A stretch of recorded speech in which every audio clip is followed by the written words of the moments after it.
the smell hit me first. That antiseptic cocktail of bleach and decay that clings to everything when someone's dying at home. I stood in the doorway of my childhood bedroom, suitcase in hand, staring at the hospital bed that had replaced my old twin mattress. "Olivia, honey, is that you?" Mum's voice drifted from downstairs, weaker than I remembered from our phone calls. "Coming, Mom," I called back, my voice cracking on the words. "My name is Olivia, and 3 weeks ago I walked into my boss's office and quit the best job I'd ever had. HR manager at a tech startup, corner office, 6-figure salary, gone. Because when your mother calls to tell you the cancer's spread and she has maybe 6 months left, you don't really have a choice. Do you?" I found her in the living room, curled up in Dad's old recliner with a blanket pulled to her chin. The woman who used to fill every room with her laugh now looked like she might disappear into the cushions. "There's my girl." She smiled, but it didn't reach her eyes. "How was the drive?" "Fine. Traffic wasn't too bad." I bent down to kiss her forehead, shocked by how fragile she felt. "Have you eaten today? Marley brought me soup yesterday." "Or was it the day before?" She waved a dismissive hand. "Time's funny now." "Marley?" "My younger sister who lived 2 hours away and visited maybe once a week if we were lucky." I bit back the comment forming on my tongue. "Well, I'm here now. We'll get you on a proper schedule." Over the next few days, I learned the brutal arithmetic of caregiving. Pills every 4 hours, physical therapy appointments, insurance calls that lasted longer than the actual treatments. I set up a command centre at the kitchen table, pill organisers, appointment cards, a notebook where I tracked everything because the doctors always asked and Mum couldn't remember. "You don't have to write down every little thing," Mum said one morning, watching me log her breakfast. "I'm not completely helpless." "I know, it just helps me keep track." She was quiet for a moment. "Marley says you always were the controlling one." The pen froze in my hand. "When did she say that?" "Oh, you know how she talks. She worries about you giving up your whole life for me." "Right. Marley worried about me." The same Marley who'd sent exactly 3 texts since I'd been home, all variations of "How's Mom?" with no follow-up questions. That afternoon, while Mum napped, I tackled the mail pile. Bills, medical statements, the usual junk. Then I found it, a bank statement with Mum's name on it, showing a withdrawal for $800. Cash. Last Tuesday. I stared at the paper. Mum hadn't left the house in weeks. I certainly hadn't made any withdrawals. "Mum?" I called softly from the kitchen doorway. She was still sleeping, her breathing shallow but steady. I pulled out my phone and called the bank. "Yes, I can confirm that withdrawal was made in person," the representative said after I'd verified Mum's information. "Tuesday at 2:47 p.m. at our downtown branch. Can you tell me who made the withdrawal?" "I'm sorry, I can only confirm it was an authorized user on the account." "Authorized user?" Mum had added Marley to her accounts years ago, back when she was still healthy, and it seemed like a reasonable precaution. But $800 in cash? For what? I hung up and stared at the statement again. Maybe there was an explanation. Maybe Mum had asked Marley to get money for something and forgotten. The medication made her foggy sometimes. But that nagging feeling in my gut wouldn't go away. That evening, Mum picked at her dinner while I tried to make conversation. "Marley called today," she said suddenly. "Oh? What did she say?" "She's worried about the expenses. Says the medical bills are adding up fast." Mum set down her fork. "She thinks maybe we should look into other options." "Other options?" "You know, a facility, somewhere with proper care." I felt something cold settle in my chest. "Mum, we talked about this. You want to stay home. That's why I'm here." "I know, sweetheart. But Marley has a point. This is expensive, and you're not working." She trailed off, looking guilty. "The money isn't your concern. That's what savings are for. But even as I said it, I thought about that $800 withdrawal, about Marley's sudden interest in our expenses, about the way Mum's tone had changed when she mentioned my sister's name. Later that night, I sat in my childhood bedroom, laptop open, trying to make sense of the finances. Everything seemed in order, except for that one withdrawal. I made a note to ask Mum about it tomorrow.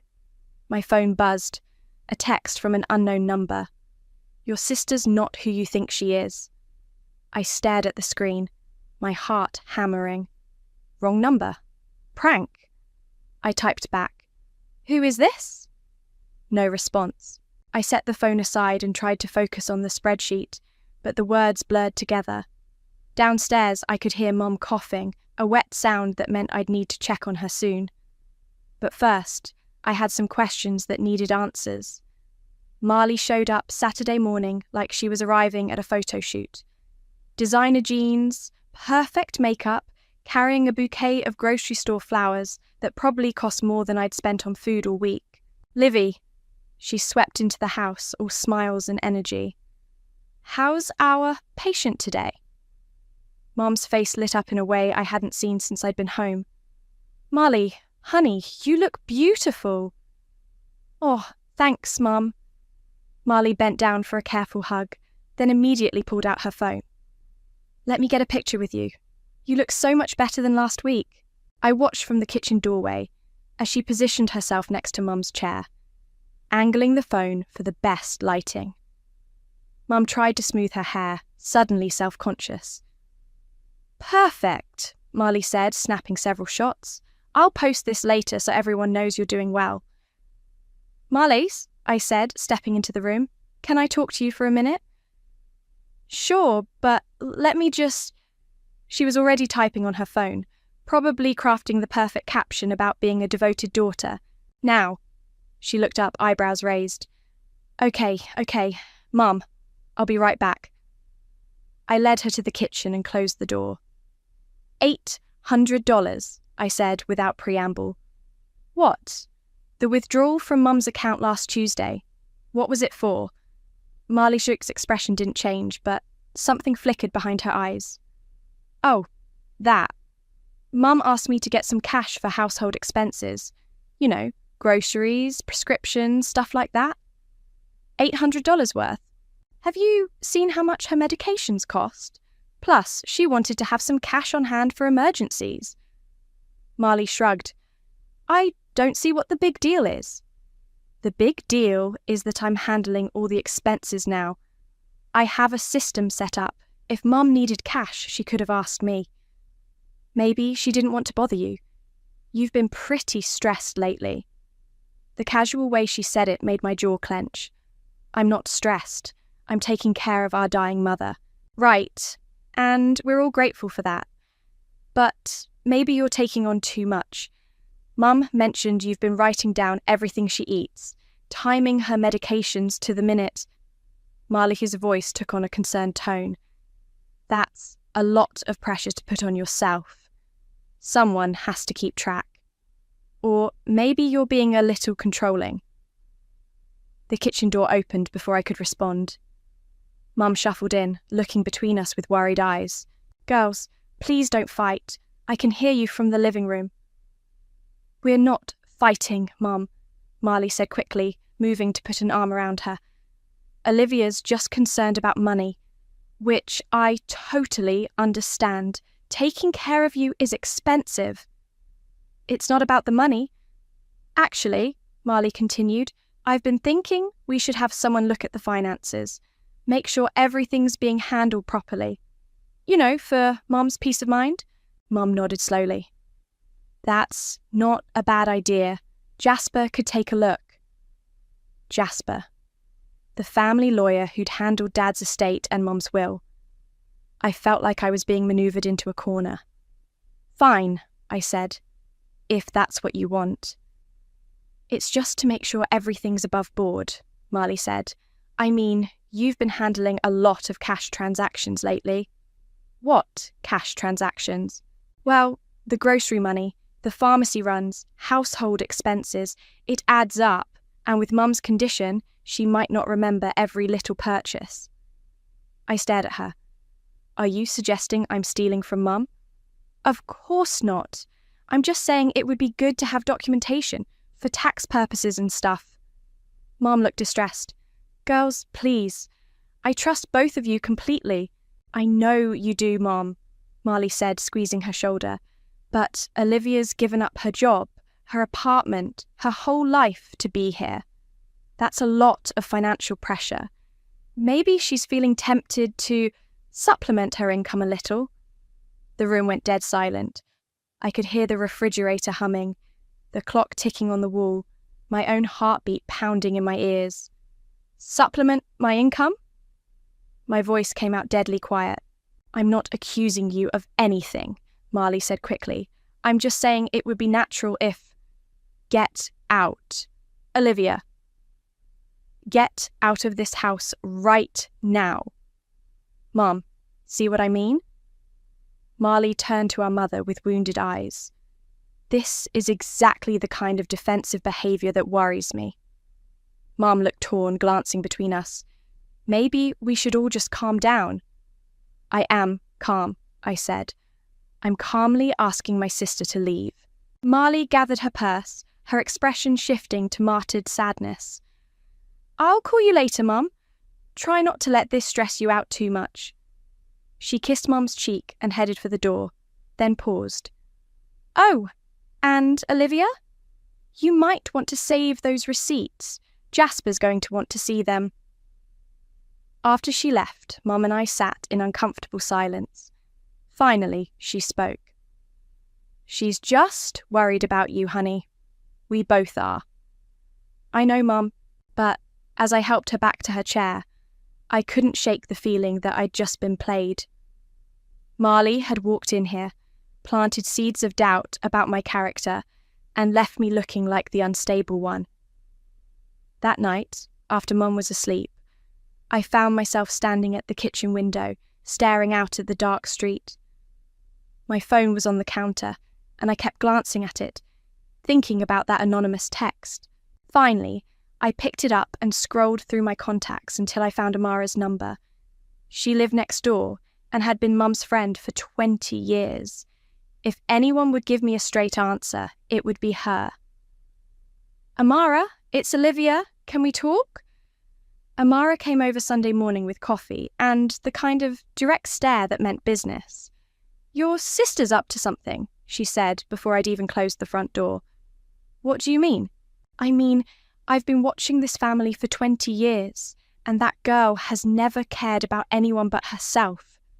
Amara set the coffee cups on the kitchen table. Now suddenly, she's concerned about finances. She says she's worried about Mom. Bullshit. Amara's voice was flat. She's worried about her inheritance. The word hung in the air between us. I'd been dancing around it for days, but hearing someone else say it out loud made my stomach drop. You think that's what this is about? Honey, your mother owns this house outright, has a decent life insurance policy, and probably has more in savings than she lets on. Marley knows that.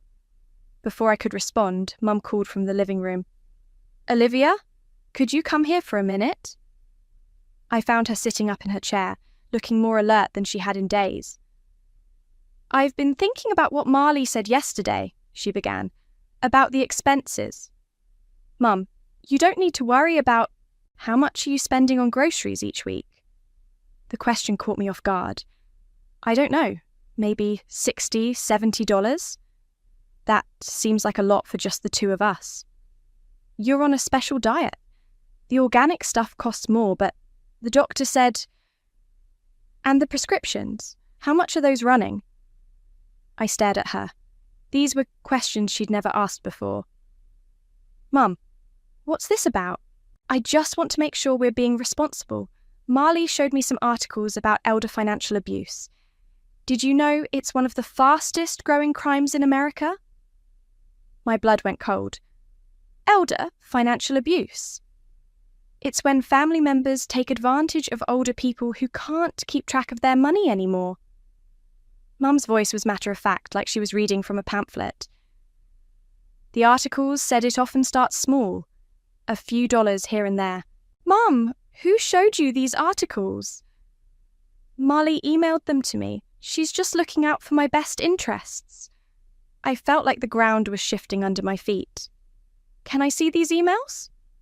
Oh, I deleted them. But she explained everything. How caregivers sometimes feel entitled to compensation beyond what's agreed upon. What's agreed upon? We never agreed on anything. I'm here because you're my mother. Mom looked uncomfortable. I know, sweetheart. But Marley thinks we should formalize the arrangement. Maybe set up a proper caregiver salary with documentation. A salary? It would protect both of us. Make sure everything's above board. I sat down heavily on the couch. This was Marley's work. I could practically hear her voice in Mom's words. Did she suggest an amount for this salary? Well, she looked up what professional caregivers make. It's quite expensive, actually. Much more than I can afford long term. There it was, the trap closing around me. So, what are you saying? I'm saying maybe we need to consider other options. There's a lovely facility about 30 minutes away. Marley and I looked at their website. When did you and Marley look at anything together? She calls every day, honey, sometimes twice a day. She's very involved. Every day? I'd been here 3 weeks and had seen Marley exactly twice. What do you two talk about?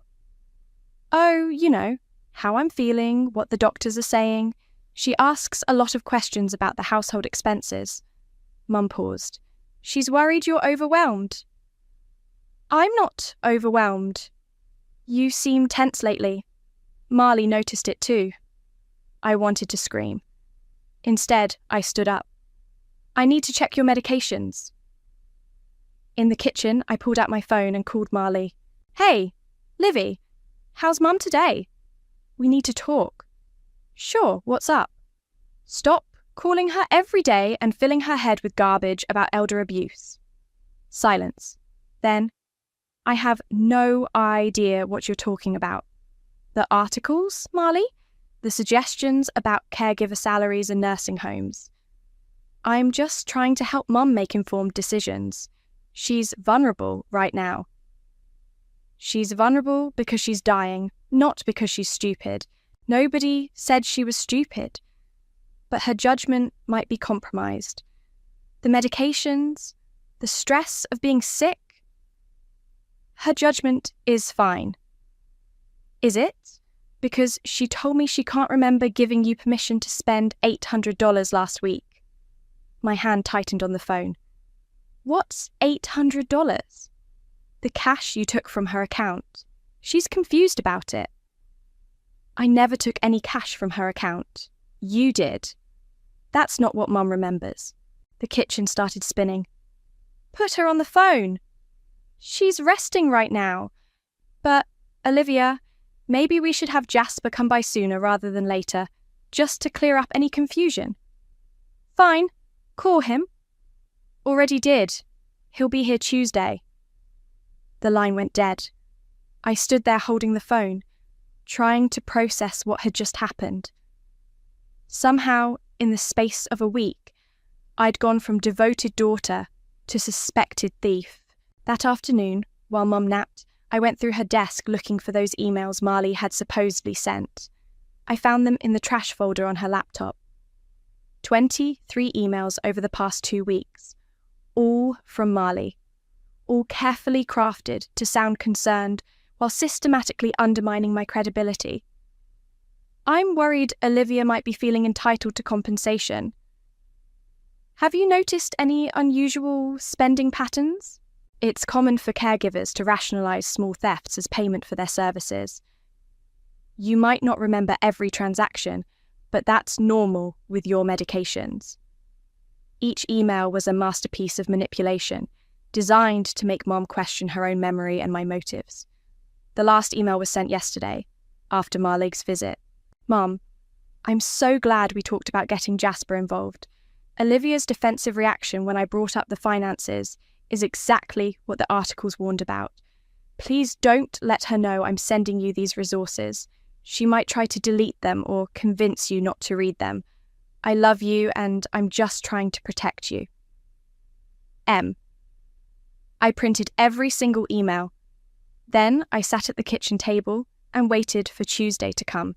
Mum's birthday fell on Thursday, and Marley insisted on throwing a party.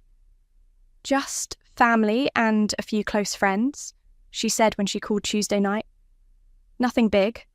Mum deserves to celebrate. What Mum deserved was rest, but I didn't have the energy to fight anymore. Jasper's visit that afternoon had been a nightmare. He'd reviewed the finances with a fine-tooth comb while Marley sat there looking concerned, and I felt like a criminal in my own home. Everything appears to be in order, he'd finally said, but his tone suggested he'd be watching me closely from now on. Thursday morning, Marley arrived with Leon in tow, carrying bags of decorations and enough food to feed 20 people. "Where do you want the balloons?" Leon asked, already pulling streamers from a bag. "Wherever Olivia thinks is best," Marley said sweetly. She knows Mum's preferences better than anyone.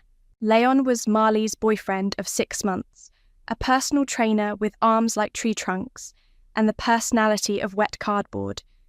He followed Marley around like a loyal dog, carrying her bags and agreeing with everything she said. "This is too much," I told Marley as she arranged flowers in the living room. "Mum gets tired easily." "It's her birthday, Livy. She should feel special." "She feels special every day. She doesn't need a production." "Maybe that's the difference between us. I think Mum deserves to be celebrated." The guests started arriving at 2.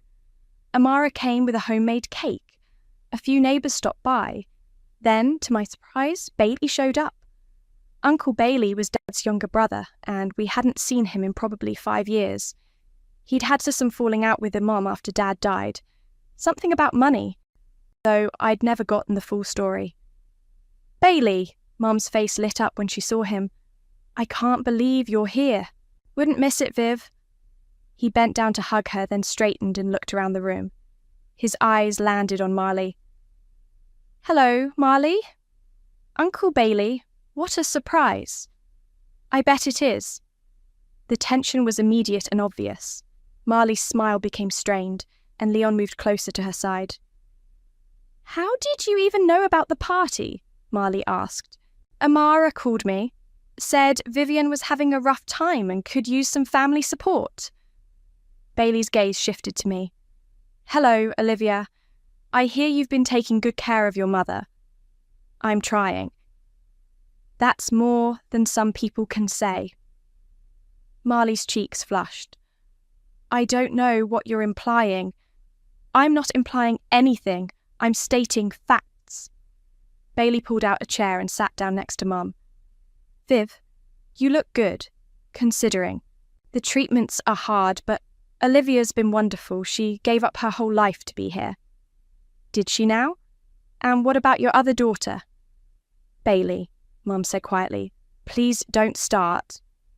"Start what? I'm just making conversation." He looked at Marley. "How often do you visit, sweetheart?" "As often as I can. I live 2 hours away and I have a job." "Right, a job. Very important." Bailey's voice was dry. "What is it you do again?" "I'm in marketing." "Marketing? Of course." He turned back to Mum. "You know, Viv, this reminds me of when your father was sick. Remember how your sister Sarah used to visit?" Mum's expression grew uncomfortable. "That was different." "Was it?" "Because I remember Sarah being very concerned about your father's finances too, always asking questions about his will, suggesting he needed professional management of his affairs." "Uncle Bailey," Marley said sharply, "I don't think this is appropriate." And I remember how shocked everyone was when we found out Sarah had been forging his signature on checks. Small amounts at first, then bigger ones. The room went dead silent. Leon's hand moved to Marley's shoulder. "That has nothing to do with anything," Marley said, "doesn't it? Because the way I hear it, you've been very interested in your mother's bank account lately. I'm protecting her interests. From who? Olivia? Bailey laughed, but there was no humour in it. The daughter who quit her job and moved back home. The one who's been changing bedpans and managing medications while you've been, calling to check on the finances. You don't know what you're talking about. I know exactly what I'm talking about. I've seen this playbook before. Mom struggled to sit up straighter. Bailey, please. It's my birthday. You're right, Viv. I'm sorry. He patted her hand gently. But I want you to know something. If you ever need anything at all, you call me. Day or night. He pulled out his phone and showed her the screen. I'm putting my number in your contacts right now. And, Olivia, you have my number too, right? I think so. Good. Because family looks out for family. Real family. The party continued, but the mood was strained. Marley kept shooting daggers at Bailey, who seemed completely unbothered. Leon hovered protectively, occasionally whispering in Marley's ear. After everyone left, I was cleaning up when Mom called me over. Sit with me for a minute, she said. I sat on the couch next to her chair. She looked exhausted but thoughtful. Bailey's always been dramatic, she said finally. Maybe. But he's not wrong about everything. What do you mean? Mum, do you really think I'm stealing from you? She was quiet for a long moment. I don't know what to think anymore. My mind feels fuzzy most of the time. I can't remember what I did yesterday, let alone last week. That's the medication talking. It doesn't mean your judgment is compromised. But what if it is? What if I'm not seeing things clearly? Then trust the people who've earned your trust, not the people who are trying to convince you that you can't trust yourself. She nodded slowly. Marley means well. Does she? She's my daughter, of course she does. So am I. I know, sweetheart. I know. That night, I was loading the dishwasher when my phone buzzed. Another text from the unknown number. Ask your mother about the safety deposit box, the one Marley doesn't know about. I stared at the message, my heart pounding. Then I typed back. Who is this? This time, there was a response. Someone who cares about your mother. Check the box in her bedroom closet, top shelf, behind the photo albums. I looked toward the stairs, then back at my phone. Why should I trust you? Because tomorrow might be too late. I waited until Mum was asleep before creeping upstairs to her bedroom. The closet smelled like her perfume and mothballs. I pushed aside the photo albums on the top shelf and felt around until my fingers hit something solid. A metal lockbox about the size of a shoebox. I carried it downstairs to the kitchen and set it on the table. No key, but the lock looked old. I found a paperclip in the junk drawer and worked at it until it clicked open. Inside were documents, bank statements from an account I'd never seen, insurance papers, and at the bottom, a sealed envelope with, for Jasper, if trust is broken, written in Mum's shaky handwriting. The bank statements showed regular deposits over the past 2 years. Small amounts, but they added up. The account had almost $30,000 in it. My phone rang. Marley. Hey, how's Mum feeling after the party? Tired. What do you want? I've been thinking about what Bailey said today. He was way out of line. Was he? Of course he was. And honestly, I'm worried about his influence on you. He's always been jealous of our family. Jealous of what? The inheritance, obviously. He knows Mum has money and he's trying to turn you against me so he can get his hands on it. I looked down at the bank statements. What inheritance, Marley? Don't play dumb. The house, the life insurance, her savings, it's probably worth $500,000, maybe more. And you think Bailey wants that? I think Bailey wants to cause trouble, just like he did when Dad died. What happened when Dad died? Silence. Then, nothing. Family drama. Look, the point is, we can't let him manipulate Mom. She's vulnerable right now. She seemed pretty happy to see him. Because she's not thinking clearly. The medication, the stress. Stop saying that. Saying what? That she's not thinking clearly. That her judgment is compromised. She's sick, not stupid. I never said she was stupid. You've been implying it for weeks. All those emails about elder abuse, the suggestions about nursing homes. I'm trying to protect her. From what? From me? Maybe. Yes. I think the stress of caregiving is affecting your judgment. I almost laughed. My judgment? You've given up everything for her. Your job, your apartment, your relationship with Yvonne. That kind of sacrifice can breed resentment. Resentment? It's natural, you're human. But when that resentment turns into entitlement... I'm hanging up now. Olivia, wait. I think we should talk to someone. A professional. Someone who can help us navigate this situation. What kind of professional? A geriatric care manager. Someone who specialises in elder care decisions. I found one who... No. Just think about it. For Mum's sake. I said no. Fine. But I'm coming over tomorrow. We need to have a family meeting. She hung up before I could respond. The next morning, Mum was having a bad day.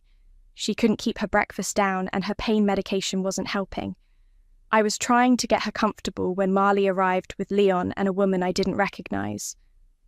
"This is Patricia," Marley announced. "She's the care manager I told you about." Patricia was in her 50s, professionally dressed, carrying a leather portfolio. She smiled at Mum with practiced sympathy. "Mrs. Burke, I'm so glad to meet you. Marley has told me so much about your situation." "I didn't agree to this," I said. "It's just a consultation," Marley said. "Patricia specialises in helping families make difficult decisions about care." "What kind of decisions?" Patricia opened her portfolio. "Well, from what Marley has shared, it sounds like you're dealing with some challenging dynamics. Financial stress, family conflict, caregiver burnout." "I'm not burned out." "Of course not. But caring for a terminally ill parent is one of the most stressful experiences a person can have. It's natural to feel overwhelmed." "I'm not overwhelmed either." Patricia exchanged a look with Marley. "Sometimes we don't recognise our own limitations until it's too late." "What's that supposed to mean?" Marley mentioned some concerns about financial management. "Stop!" I stood up. "Just stop. Mum, do you want this woman here?" Mum looked confused and frightened. "I don't know. Marley said she could help." "Help with what?" "With making sure you're okay," Marley said. "With making sure Mum gets the best possible care." "The best possible care is what she's getting right now." "Is it?" Patricia consulted her notes. "Because I understand there have been some irregularities with the household finances." "What irregularities?" "Unexplained cash withdrawals, missing receipts, reluctance to allow financial oversight. That's bullshit." "Olivia," Mom said weakly, "language." "No, Mom, this is bullshit. Marley is lying to you and now she's brought in some stranger to back up her lies." "I'm not lying about anything," Marley said. "I'm trying to protect our mother." "From what? From you?" The words hung in the air. Mum started crying. "From me?" I repeated. "I'm the one who's been here every day for 6 weeks. I'm the one giving her medications, taking her to appointments, holding her hair back when she throws up. What exactly are you protecting her from? From your resentment, from your financial desperation, from your need to control everything." "My financial desperation?" "You gave up your job. You have no income. You're living in her house, eating her food, using her money." "I'm taking care of her." "Are you? Or are you taking advantage of her?" I felt something snap inside me. "Get out! Olivia! Get out!" I screamed. "All of you! Get out of this house right now!" Mom collapsed back in her chair, sobbing. Leon stepped forward, but I pointed at him. "Don't you dare! Don't you fucking dare!" "Olivia, please," Patricia said. "This kind of aggressive behavior is exactly what we were worried about," Marley finished. "Mom, you see what I mean? This isn't healthy." Mom looked at me with tears streaming down her face. "Olivia, honey, please, calm down." I am calm. I'm calmly asking these people to leave our house. "Maybe they should stay," Mum whispered. "Maybe we should listen to what they have to say." I stared at her, my own mother choosing to believe strangers over me. "Fine," I said. "You want to listen to them? Go ahead. But I won't be here for it." I grabbed my keys and headed for the door. "Where are you going?" Marley called after me. "To get some air before I do something I'll regret." I slammed the door behind me and sat in my car, shaking with rage. My phone buzzed with another text from the unknown number. "The envelope in the box. Take it to Jasper. Today." I looked back at the house, where I could see Marley through the window, comforting Mum while Patricia took notes. Then I started the car and drove to Jasper's office. Jasper's office was in an old Victorian house downtown, all dark wood and leather-bound books. His assistant, Phoebe, looked up when I walked in. "Olivia, your mother's appointment isn't until next week. I need to see Jasper. It's urgent." She must have seen something in my face because she picked up the phone immediately. "Jasper, Olivia Burke is here. Says it's urgent." 2 minutes later, I was sitting across from Jasper's massive desk, the sealed envelope in my hands. "I found this in Mom's closet," I said. "It has your name on it." Jasper took the envelope and examined the handwriting. "When did she write this?" "I don't know, but she wrote, 'If trust is broken' on it." He opened it carefully and pulled out a single sheet of paper. As he read, his eyebrows rose higher and higher. "Jesus Christ," he muttered. "What does it say?" He looked up at me.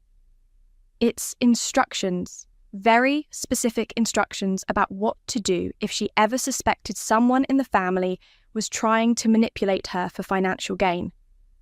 My stomach dropped. "Someone like me?" "No, Olivia, someone like Marley." He turned the paper around so I could read it. Mum's handwriting was shaky but clear. "If I ever seem confused about Olivia's character or start questioning her motives, it means someone has been poisoning my mind against her. Olivia would never hurt me. She gave up everything to care for me. If I'm doubting her, it's because I'm being manipulated. Activate the betrayal clause immediately." "The betrayal clause?" I asked. "There's a provision in her will. Very unusual, but your mother insisted on it when we updated her estate planning last year." Jasper leaned back in his chair. "She was concerned about potential manipulation, especially given her diagnosis." "What kind of provision?" "If anyone attempts to undermine the primary beneficiary through deception or manipulation, they forfeit their inheritance entirely." "And the primary beneficiary is?" "You." I stared at him. "Me? Your mother updated her will 6 months ago, right after her diagnosis. You inherit everything, the house, her savings, the life insurance. Marley was supposed to receive a substantial sum as well. But if the betrayal clause is activated, she gets nothing? Less than nothing. She gets a bill." "A bill for what?" "All the expenses related to investigating her manipulation. Legal fees, forensic accounting, emotional damages to you and your mother." Jasper smiled grimly. "Your mother was very thorough." My phone started ringing. "Marley." "Don't answer it," Jasper said. "We need to document everything first." But I was already swiping to accept. "What?" "Olivia, thank God. You need to come home right now." "Why?" It's Mom. She collapsed after you left. We had to call an ambulance. The world tilted. What hospital? St. Mary's. But, Olivia, before you come... I hung up and looked at Jasper. I have to go. Wait. He stood up. Take this with you. He handed me a business card. That's my direct line. If anything seems off, if anyone tries to make decisions without consulting you, call me immediately. What about the betrayal clause? I'll start the paperwork. But, Olivia, be careful. If Marley suspects what we know, she might get desperate. I drove to the hospital in a panic, my mind racing between worry for Mum and anger at the situation. The emergency room was chaos, but I found Marley in the waiting area with Leon and Patricia. How is she? I asked when she's stable. They're running tests. Marley's eyes were red from crying. The doctor thinks it was the stress from the argument. Guilt hit me like a punch to the gut. Can I see her? Family, only right now. But, Olivia, we need to talk about what happens next. What do you mean? Patricia stepped forward. Given today's events, we think it might be best if your mother had professional care going forward. Professional care? A facility, Marley said. Somewhere she can get round-the-clock attention without the family drama. You mean a nursing home? A care facility. Patricia knows of an excellent place. No. Olivia, be reasonable. Today proved that the current situation isn't working. Today proved that you're willing to stress out our dying mother to get what you want. What I want is what's best for her. Bullshit. Leon stood up. Hey, watch how you talk to her. Or what? Or maybe you need to step back and let the adults handle this. I laughed. The adults? You mean the personal trainer and the marketing coordinator? Yeah, I'm sure you're both experts on elder care. We're experts on recognizing when someone's lost perspective, Patricia said. Your behavior today was concerning, Olivia. The aggression, the paranoia. Accusing your sister of lying, refusing professional help, isolating your mother from support systems. Support systems like you? Like family members who aren't emotionally compromised. A nurse approached us. Family of Vivian Burke? Yes, Marley and I said simultaneously. She's asking for her daughter. Which daughter? Marley asked. The nurse looked between us. She said Olivia. She wants to see Olivia. Marley's face flushed. I'm her daughter too. I'm sorry, but she was very specific. She said to bring Olivia and no one else. I followed the nurse down the hallway, leaving Marley fuming in the waiting room. Mum was propped up in bed, looking small and fragile against the white sheets. But her eyes were clear when she saw me. There you are, she said. I was worried you wouldn't come back. Of course I came back. How are you feeling? Tired, confused, but clearer than I've been in weeks. She reached for my hand. Olivia, I need to tell you something. What? I remember now. The emails, the phone calls, the way Marley kept asking about money. Her grip tightened. She's been lying to me, hasn't she? I felt tears starting. Yeah, Mum, she has. I'm so sorry. I should have trusted you. It's okay. The medication makes everything fuzzy. No, it's not the medication. It's guilt. She looked away. I've always favoured her, even when I knew she was manipulating me. Part of me wanted to believe her because she's my baby. Mum, but you're the one who came home. You're the one who gave up everything to take care of me. She looked back at me with tears in her eyes. And I let her convince me you were the problem. It doesn't matter now. Yes, it does, because I need you to know whatever happens to me, you're going to be okay. I made sure of it. Before I could ask what she meant, the door opened and Marley walked in. Mum, thank God you're awake. We were so worried. Get out, Mum said quietly. Marley stopped. What? I said get out. I don't want to see you right now. Mum, you're upset. You're not thinking clearly. I'm thinking more clearly than I have in months. Get out of my room. Marley looked at me like this was somehow my fault. Olivia, what did you say to her? Nothing. She figured it out on her own. Figured what out? Mum's voice was steel. That you've been lying to me.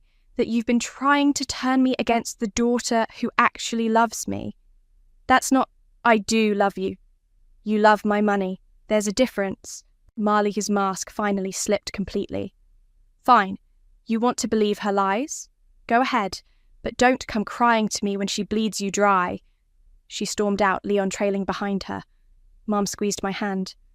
Call Jasper. Tell him it's time. Time for what? To activate the betrayal clause. I stared at her. You know about that? She smiled weakly. Honey, I may be dying, but I'm not dead yet. Mom died 3 days later, quietly in her sleep at home. I was holding her hand when it happened. Marley showed up an hour after the funeral home took the body, dressed in black like she was already in mourning. Leon carried flowers, white lilies that probably cost more than I'd spent on groceries all month. I'm so sorry, Livy, she said, pulling me into a hug that felt like a performance. I know we had our differences, but she was our mother. Yeah, she was. Have you called Jasper yet? About the arrangements? He's handling everything.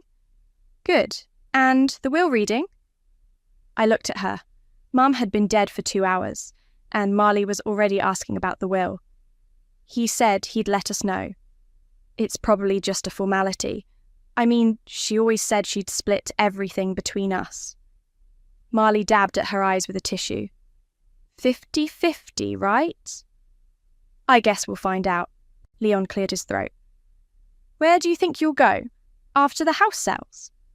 The house isn't selling. Well, not immediately. But eventually, right? I mean, it's too big for one person and the maintenance costs. Leon, Marley said sharply, not now. But I could see the wheels turning in both their heads. They'd already decided how to divide everything up, probably down to Mum's jewellery and china, Jasper called that evening. The will reading is scheduled for Friday at 2, my office. Who's going to be there? You, Marley, Bailey, and a few witnesses. Standard procedure. Witnesses? Amara, Phoebe, and Dr. Martinez. Your mother requested them specifically.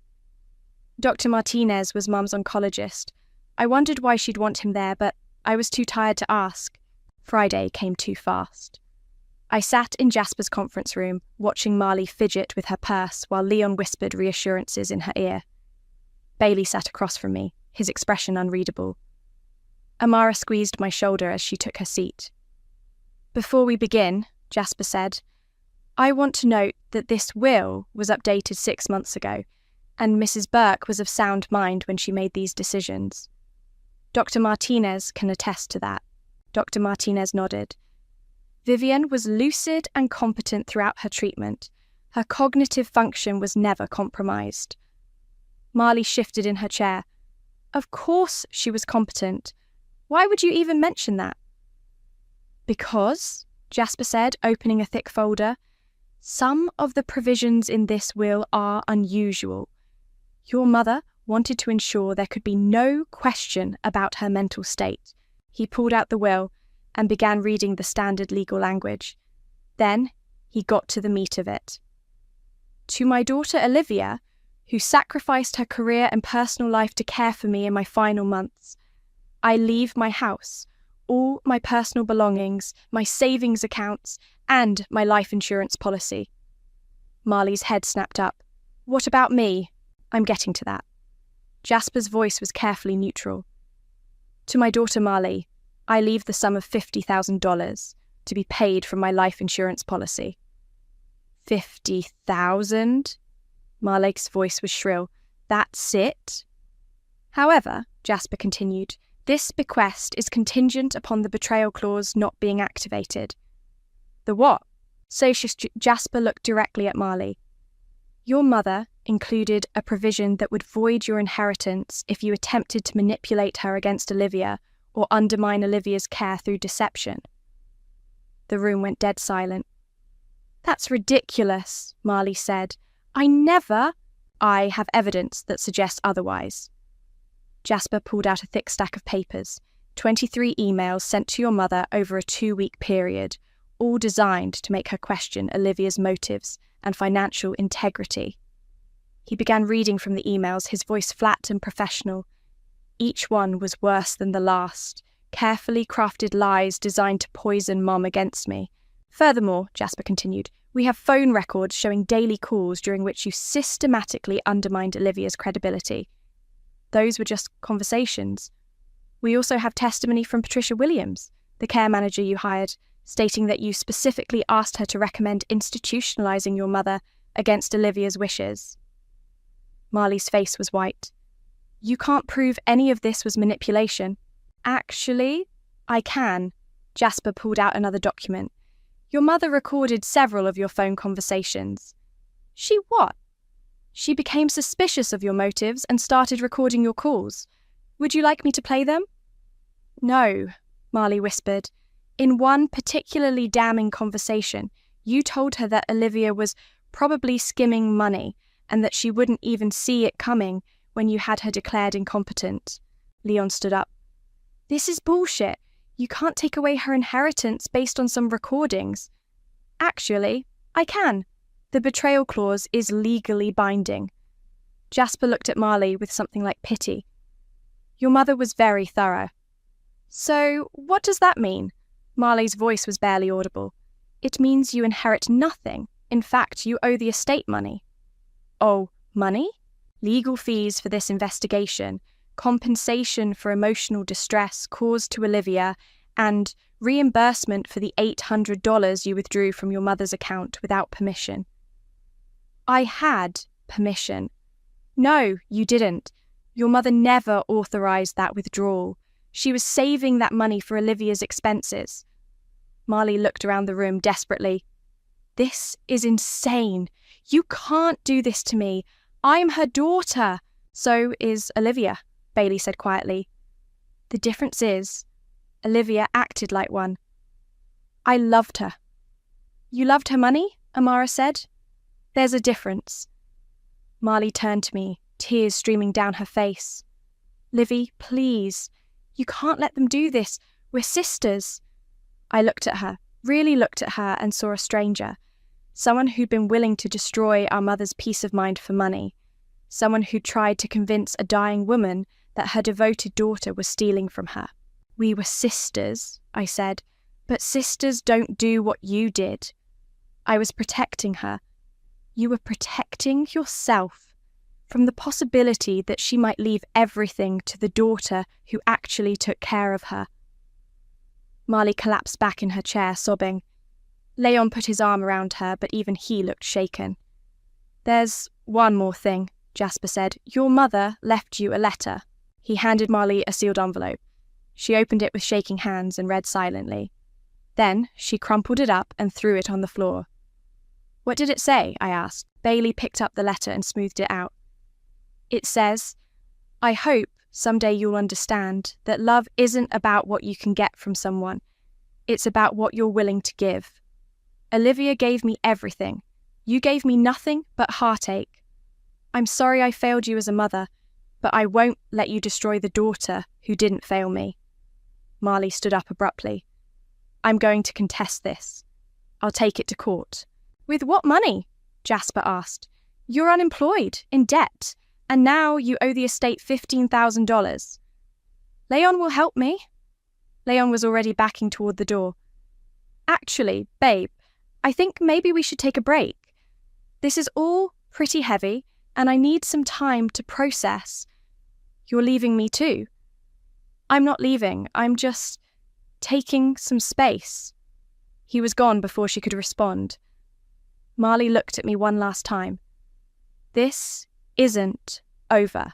Yes, it is, I said. It's been over for a long time. I just didn't want to see it. She left without another word. I sat in the quiet conference room, surrounded by people who'd loved my mother, and felt absolutely nothing. No triumph, no relief, no satisfaction, just emptiness. "Are you okay?" Amara asked. "I don't know," I said honestly. "I thought I'd feel different." "Different how?" "Vindicated, I guess. Like justice was served." "Justice was served," Bailey said, "but that doesn't mean it feels good." He was right. It didn't feel good at all. The local newspaper picked up the story 3 days after the will reading. "Family drama erupts over inheritance fraud," ran on page 4, complete with a photo of our house that someone had taken from the street. My phone started ringing immediately. "Olivia? This is your cousin Rebecca from Portland. I just saw the news." I hung up and turned off the phone. The doorbell rang an hour later. Through the peephole, I saw a woman with a microphone and a man with a camera. "Ms. Burke, I'm Jennifer Walsh from Channel 7 News. We'd love to get your side of the story about your sister's attempted inheritance fraud." I didn't open the door. Amara came over that evening with takeout and wine. "How are you holding up?" she asked, setting containers of Chinese food on the kitchen table. "I've been better. The reporters will lose interest soon. This kind of thing happens more than people think." "Does it? Family members trying to manipulate elderly relatives?" "Unfortunately, yes. Your mother was smart to protect herself." I picked at my lo mein. "I keep thinking about what Marley said, about contesting the will." "She can try, but Jasper says she doesn't have a case. The evidence is too strong. It's not about winning or losing. It's about dragging this out, making it public, turning Mum's death into a circus." "She won't do that." "How do you know?" "Because she's broke and humiliated, and because Bailey had a talk with her." I looked up. "What kind of talk?" "The kind where he reminded her that fraud is a criminal offence, not just a civil one, and that if she pushes this, he'll make sure the district attorney sees all the evidence." Would they really prosecute her? For elder abuse? For forging bank withdrawals? In this political climate?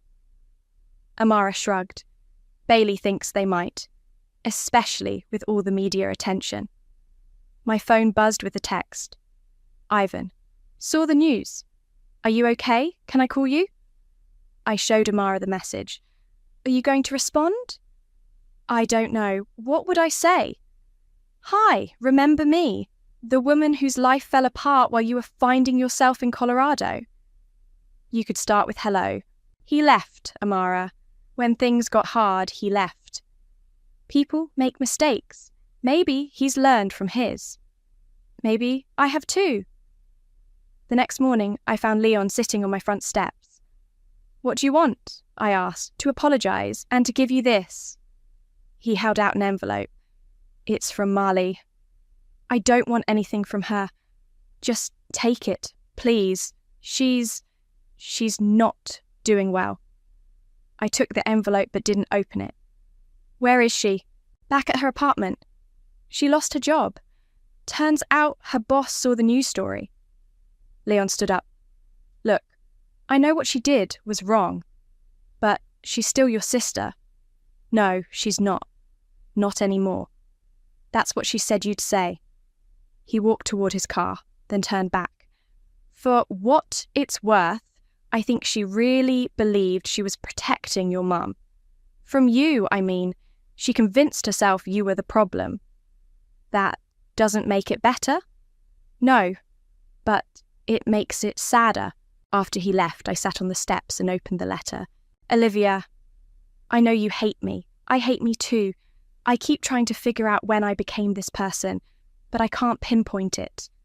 Maybe I was always this person and just got better at hiding it. I'm not asking for forgiveness because I don't deserve it. I'm not even asking you to understand because I don't understand it myself. I just want you to know that I loved Mum. I know that sounds impossible after everything I did, but I did love her. I just loved the idea of her money more. I'm sorry for that. I'm sorry for all of it. I'm moving to Phoenix to stay with our cousin Mark. I won't bother you again. M. I read it twice, then crumpled it up and threw it in the trash. But an hour later, I pulled it out and smoothed it flat. That afternoon, Jasper called. The estate is settled. The house is officially yours along with everything else. There's also something else your mother wanted you to have. What? A letter. She gave it to me before she died, with instructions to give it to you after everything was resolved. He brought it over that evening. The envelope was thick, and Mum's handwriting on the front said, "For Olivia, when the dust settles." Inside were 3 pages in her careful script. My dearest Olivia, if you're reading this, it means the betrayal clause worked and justice was served.